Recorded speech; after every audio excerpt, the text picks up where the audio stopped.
पिछली बार जो सरकार आई थी उस सरकार ने कहा था कि आरपीएससी को भंग कर देंगे हमारे सरकार में आने के बाद। जब सरकार आने के बाद में आरपीएससी भंग करने के बाद में साथ साथ में यह भी कहा था कि हम लोग आरपीएससी भंग करने के साथ में मगरमच्छों को पकड़ेंगे, लेकिन कागज के टुकड़े भी सरकार पकड़ नहीं पाई, मगरमच्छ से तो ठीक बात है। और आरपीएससी की बात करते हैं तो जो आरपीएससी भंग करने की बात थी उसी आरपीएससी के अंदर वही के वही लोग जो पहले भी चोर बनकर बैठे थे आज फिर से उस आरपीएससी के अंदर है। हम लोग दक्षिणी राजस्थान से आते हैं, हमारा इलाका ऐसा है जो आर्थिक रूप से सक्षम नहीं है, वहां पर बड़े हालात है जहां कोई मजदूरी करके बच्चे को पढ़ाता है तो कोई खेती बाड़ी बेच के कोई गहने गिरवे रख के पढ़ाता है। ऐसे में जब डिग्री पूरी होती है तब उम्मीद रहती है कोई नौकरी मिलेगी, तो हर बार वो भर्ती की आस में जब लगता है कि बड़े बड़े शहरों में महंगी महंगी कोचिंग होती है उसके अंदर जाएंगे तो नौकरी लग जाएंगे, तो ऐसे उम्मीदों के साथ में अपने पिता के खेत और सारी चीजें गहने गिरवी रख के इन कोचिंग में आते हैं। जब कोचिंग में आते हैं तैयारी करते हैं और तैयारी के बाद में अचानक से एक खबर आती है कि इस बार का जो पेपर था लीक हो गया।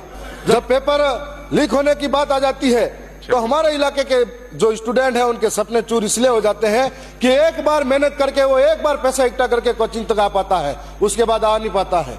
तो ऐसे में पेपर नहीं बिकते, बिकते हैं उन किसानों के सपने, बिकते हैं उन किसानों के घर, बिकते हैं उन किसानों के खेत, बिकते हैं उन लोगों के उनकी माताओं के गहने। तो ऐसे सरकारी विद्यालय हैं, इनके कंपटीशन का जो समय है इसके अंदर कंपटीशन में क्राइटेरिया लागू कर दिया गया न्यूनतम अंक का, बीपीएड हो या अन्य भर्तियों के अंदर।